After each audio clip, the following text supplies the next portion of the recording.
안녕하십니까. 서순보입니다. 오늘은 이제 주파수 해석에서 많이 쓰이는 푸리에 트랜스폼, FFT, 패스트 푸리에 트랜스폼에 대해서 좀 공부를 해보도록 하겠습니다. 우리가 이제 이 패스트 푸리에 트랜스폼을 이제 알려고 하면은 그 전에 이제 우리가 이제 푸리에 트랜스폼, 요거는 이제 연속 신호에 대해서 이제 우리가 하는 걸 이제 일반적으로 푸리에 트랜스폼이라고 하죠. 요 개념입니다. 그러니까 시간축으로 우리가 이제 어떤 이제 파형이 있을 때,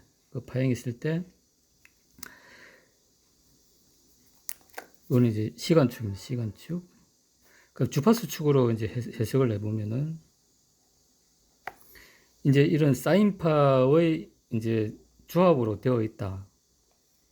이제라는 게 이제 푸리의 이제 해석의 어떤 이제 기본적인 개념인데, 이제 우리가 이제 현재는 디지털 세상이기 때문에 어떤 신호를 이제 디지털화 해야 됩니다. 디지털화 하려고 그러면은 이제 연속 신호를 그대로는 못 쓰죠, 이제. 그럼 특정 신호를 이제 이런 식으로 우리가 이제 어떤 잘게 이제 샘플링을 해가지고 그 샘플링 한 데이터를 우리가 이제 음악으로도 바꾸기도 하고, 이제 뭐 영상 신호도 바꾸기도 하고, 이제 그렇게 하는 거죠.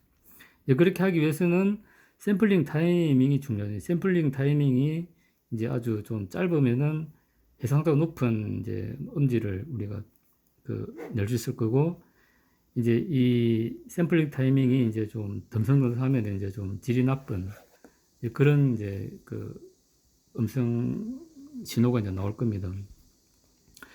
근데 이제 우리가 데이터를 처리하면 이제 연산 시간이나 그 다음에 저장 용량에 이제 어떤 그런 제약이 있기 때문에 이 이제 샘플링 타이밍을 이제 너무 또 작게 하는 것도 이제 문제가 있고, 그 다음에 너무 이제 또 이제 넓게 하는 것도 사실 문제가 있는 거죠. 그러니까 우리가 이제 어떤 연산 처리 속도나 그 다음에 데이터의 이제 저장 용량 이제 이런 걸 감안해 가지고 이제 우리는 이 샘플링 타이밍을 이제 뭐 적절하게 이제 조절을 할 것입니다. 그래서 일단은 이제 좀 개념부터 이제 살펴보면은, 그래서 일단은 이제 우리가 푸리에 트랜스폼을 하게 되면은 이제 시간 영역의 어떤 신호를 이제 어떤 이제 주파수가 들어있는지를 이제 알 수 있는 이제 그런 이제 방법입니다. 그런데 우리가 디지털로 하기 위해서는 이제 디스크리트 푸리에 트랜스폼을 해야 됩니다.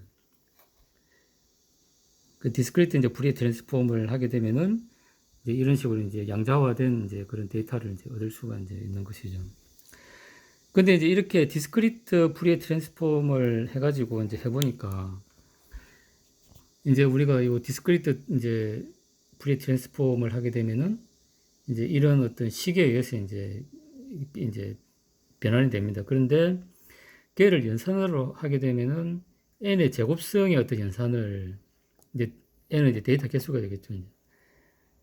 그 연산이 이제 수행이 됩니다. 그러니까 이제 이게 어떤 처리 속도도 이제 너무 느려지고, 이제 그러다 보니까 이제 어떤 컴퓨터에 이제 좀 많은 부하가 걸리는 거죠.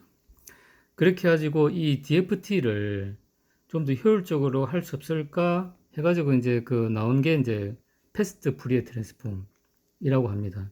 그래서 이 패스트 푸리에 트랜스폼의 알고리즘을 이용을 하게 되면은 이제 n 제곱성보다 훨씬 줄어든 이제 연산이 진행되면은 이제 급격하게 이제 연산수가 줄어드는, 그러니까 그만큼 빠르게 이제 연산을 수행해 가지고 결과를 낼 수 있다는 겁니다. 그래서 이제 우리가 원래 이제 푸리에 트랜스폼에서 우리가 디지털화하기 위해서 이제 디스크리트 푸리에 트랜스폼의 이제 어떤 개념이 나왔고, 걔를 우리가 이제 연산을 빨리 하기 위한 알고리즘으로 DFT를 빠르게 이제 수행하기 위한 알고리즘으로 이제 패스트 푸리에 트랜스폼이 나왔다.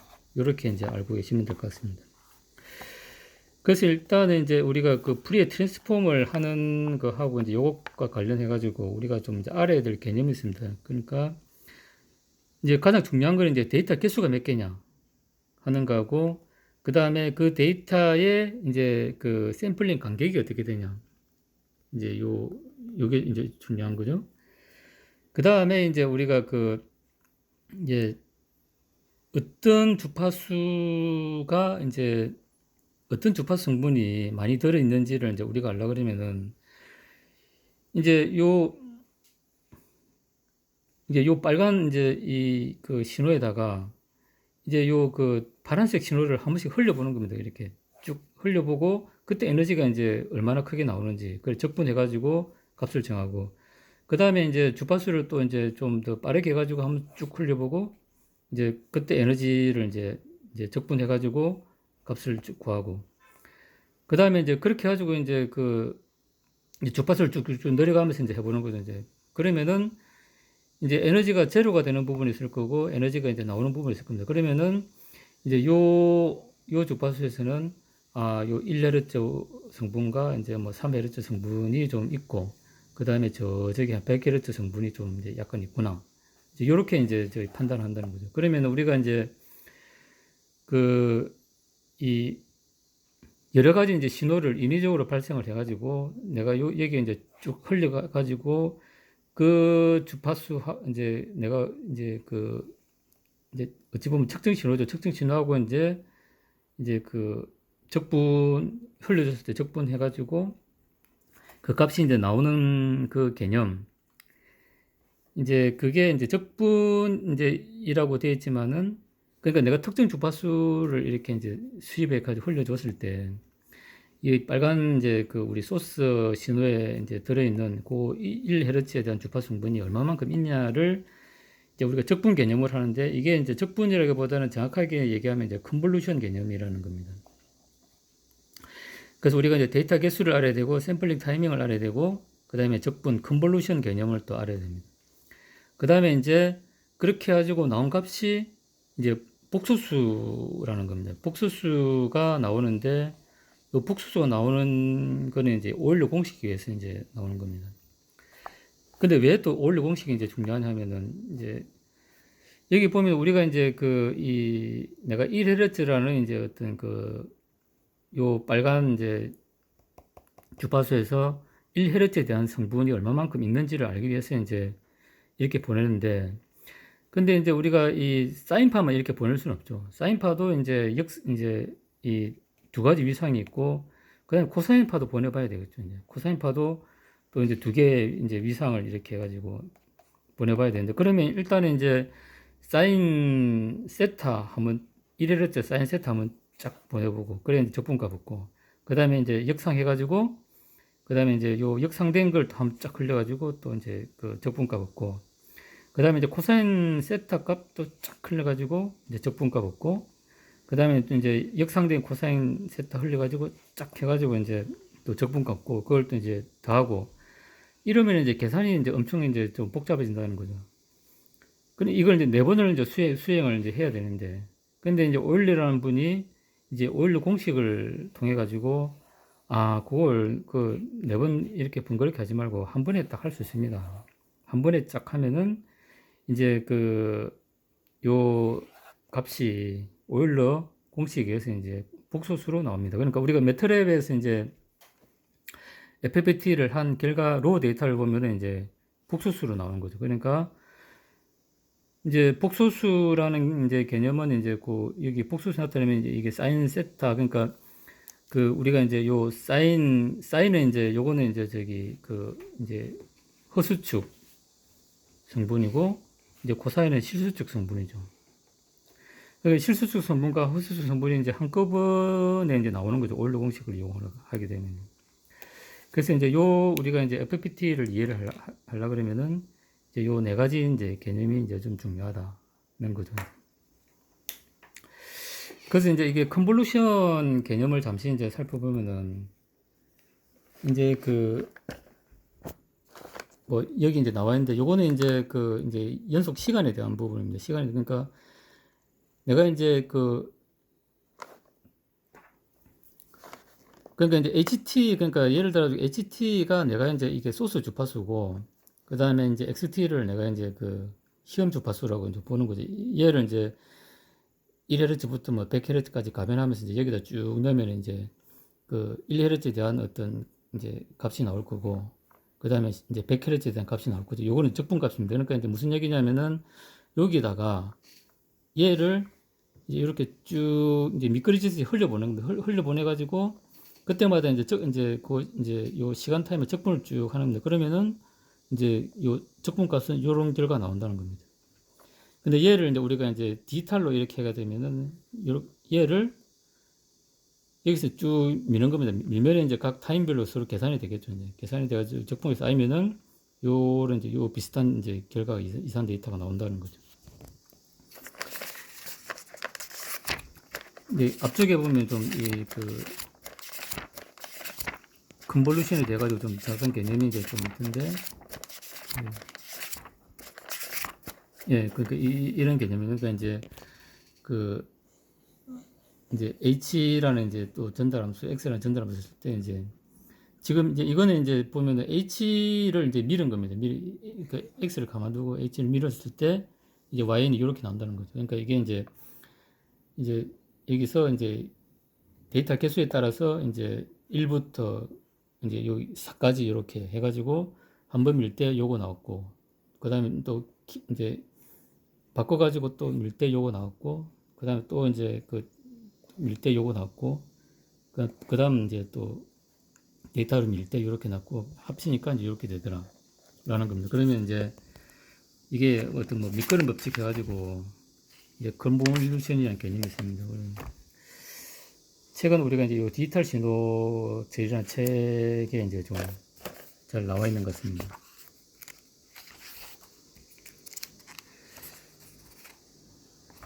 이제 그렇게 보면은 아까 이제 그러면 이제 우리가 저기 FFT를 하려 그러면은 여기에 우리가 소스 신호다 보면은 이제 얘를 1Hz부터 2Hz 뭐 이렇게 100Hz 뭐 필요하면 뭐 1000Hz, 1000Hz 해가지고 할 수 있겠죠. 해상도 높은. 그렇게 해가지고 이제 얘를 쭉쭉 밀어보면 이제 요 결과가 나온다는 거죠. 그래서 이 결과들을 이제 쭉 다 더해가지고 하면은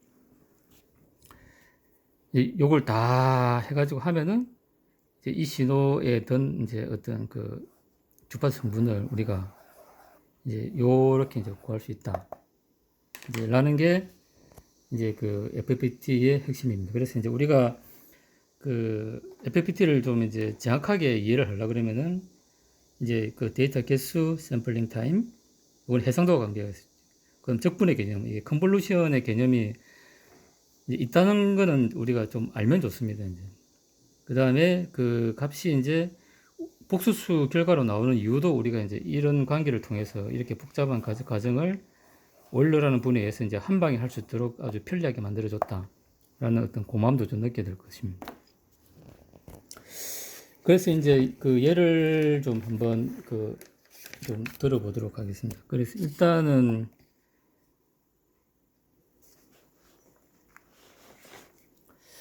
우리가 이제 매트랩을 보면은 이게 뭐 개념이 엄청 복잡할 텐데 아주 간단합니다. 그러니까 이제 이게 이제 데이터 개수가 나와 있습니다. 데이터 개수. 우리가 이제 그 데이터 개수를 모르는 이제 그 로 데이터 같은 경우는 그 랭스라는 이제 그 LENG TH 그 랭스라는 함수를 써가지고 우리가 이제 데이터 개수를 이제 뽑아낼 수는 있습니다. 그 다음에 이제 두 주파수가 이제 섞였을 때 이게 우리가 로 데이터로 이제 할 때는 사실 이게 뭐 캐리어 주파수고 반송파고 그건 구분 안 되죠 이제. 근데 이제 요거는 이제 이런 경우라는 거고, 그 다음에 이제 우리가 그 시간 설정, 그러니까 이제 데이터의 이제 첫 번째 시간하고 두 번째 마지막 시간, 요거는 이제 0에서 1초로 한다는 거죠 이제. 근데 우리가 로 데이터 같은 경우는 이제 그 로 데이터에 이제 시간 타임이 있을 거니까 이제 알 수 있겠죠. 뭐 0에서 100초인지 뭐 0에서 10초인지 그거는 이제 그 로 데이터를 통해서 이제 우리가 알 수 있는 거죠. 그 요거는 이제 우리가 저기 로 데이터를 통해서 이제 그 획득한 정보로 보면 됩니다. 그 로 데이터를 통해서 이제 이런 정보를 획득하는 방법은 여러 가지가 있겠죠. 이제 꼭 요 책대로 이제 하는 건 이제 아닐 수 있고, 그건 이제 로 데이터를 통해서 우리가 이제 뽑아내야 되는 이제 부분입니다. 그 다음에 중요한 게 이제 그 시간 간격, 샘플링 간격이죠. 그러면 로 데이터에 보면 우리가 이제 오실로스코프 데이터로 어떻게 한다 그러면 오실로스코프는 자기가 이제 그 샘플링 타이밍을 가지고 있습니다. 그래서 이제 우리가 로 데이터에서 이제 요 TS를 우리가 이제 뽑아낼 수가 있는 거죠. 그래서 이제 이렇게 설정하고, 이제 그 다음에 이제 내가 이제 그 시간 타임을 어디로 할 거냐. 그러니까 로 데이터가 이제 너무 길면은 뭐 한 100초 정도 뭐 되었으면 사실 그걸 다 처리할 수는 없죠. 그러면 이제 한 10초 간격 이제 부분만 우리가 뭐 잘라낼 수도 있겠죠. 그래서 그 부분만 이렇게 이제 잘라내는 겁니다. 잘라내고, 그 다음에 이제 그 주파수 축의 간격, 그러니까 이제 그 이제 요 간격을 우리가 이제 설정하는 거죠. 그러니까 요거는 이제 로 데이터 같은 경우는 요게 정해져 있겠죠. 이제 그 오시로스코프가 샘플링한 그 데이터가 있을 거기 때문에, 그러니까 이제 1번 데이터가 이제 0.1초에 5V를 측정했다. 2번 데이터가 0.2초에 이제 뭐 5.5V를 측정했다. 그 다음에 3번 데이터가 0.3초에 5.6V를 측정했다. 그러면 이제 요거는 이제 오시로스코프가 이제 결정하는 타임이기 때문에 요 시간을 하면은 이제 DT는 0.1초가 된다는 걸 우리가 이제 쉽게 알 수가 있습니다. 이제 그렇게 이제 하고, 그 다음에 DT는 이제 그 어차피 우리가 TS를 알기 때문에 TS는 이제 내가 이제 이제 이렇게 하려는 전체 시간에다가 데이터 개수를 나누면 이제 그 샘플링 간격, 이걸 이제 이걸 DT로 봐야 될 것 같습니다. 그 다음에 이제 여기다가 이제 이제 n을 이제 곱하면은 이제 DT가 이제 변하겠죠. 이제 DT가 변한다는 얘기는 우리가 이제 내가 컨볼루션을 해야 되는 이제 주파수가 뭐 1Hz에서 이제 뭐 이런 식으로 이제 이렇게 이제 변한다는 거겠죠. 이제 그렇게 해가지고 한번 쭉 하고 이제 뭐 그런 이제 개념으로 이제 보시면 될 것 같습니다. 그래서 이제 이게 주파수 축 생성 같은 게 우리가 FFT를 하려 그러면 이제 이건 이제 결과죠, 결과. 이 플러스를 하려 그러면 우리가 이제 복소수 데이터를 가지고 이제 매그니튜드하고 그 다음에 이제 주파수로 이렇게 이제 환산을 해야 됩니다. 그러니까 이제 이렇게 해가지고 FPT를 하게 되면은 이제 복소수 데이터가 나오는 거죠. 이제 A 플러스 J, B 뭐 이런 형태로 이제 나올 겁니다. 그러면은 얘를 우리가 이제 이제 이런 이제 이제 스펙트럼으로 이제 나타내려고 그러면은 여기 이제 매그니튜드 나와야 되고 여기 이제 주파수가 얼마인지 나와야 되겠죠. 이제 그러면 걔를 이제 우리가 환산하려고 그러면은 이제 이제 요 TS 정보와 N을 가지고 그 다음에 이제 이제 요 DF는 이제 지금 보면은 이제 변화된 값이죠. 그러니까 이 TS 샘플링 간격에다가 내가 이제 데이터를 이제 쭉 곱하면은 이제 내가 이제 컨볼루션을 해야 될 주파수들이 이제 이렇게 나오겠죠. 이제 적은 주파수 이제 고주파까지 쭉 나올 겁니다. 그럼 요거는 이제 변화하는 어떤 그런 주파수라고 보면 되는 거죠. 이제 그거하고 그 다음에 이제 내가 이제 플랫 할 때 이제 주파수를 이제 이게 이제 그러니까 샘플링 타이밍하고 그러니까 TS하고 여기서 말하는 이제 TS하고 그 다음에 이제 이제 데이터 개수하고 관계를 하면은 0에서 이제 25Hz라는 이제 요게 이제 나올 겁니다. 이제. 그렇게 해가지고 이제 우리가 FFT를 이제 결과를 우리가 이제 수행을 할 수 있다. 그러면 이제 우리가 매트랩을 이제 활용할 때 이제 우리가 이제 중요한 거는 일단은 로우 데이터에서 일단 이제 내가 필요한 어떤 구간을 추출해 가지고 일단 데이터 개수를 뽑아내는 게 중요합니다. 데이터 개수를 일단 뽑아내야 되고 그 다음에 이제 그 데이터 개수에서 내가 이제 샘플링 타이밍을 또 뽑아내야 됩니다. 그러니까 이 데이터가 이제 어떤 시간 간격으로 이제 설정했냐 하는 거고, 이제 데이터 개수, 데이터도 데이터 있어야 되고, 데이터 개수, 그 다음에 이제 샘플링 타임.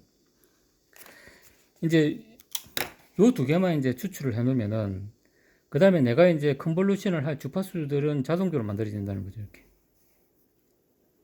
그 다음에 내가 이제 플라다를 이제 시간, 이제 또, 그러니까 1에서 10초만 할 거냐, 1에서 100초 다 할 거냐, 그 다음에 이제 1초만 할 거냐, 뭐 이제 이런 건 이렇게 정해진다. 그러면 가장 중요한 것은 이제 그 데이터 개수와 그 다음에 이제 그 샘플링 타임이라는 거죠. 그러면은 우리가 여기서 보면은 전체 데이터 개수, 그 다음에 그 샘플링 타임. 그러니까 이게 이제 델타 T 샘플 타이밍이 정해져야 내가 이제 컨볼루션을 할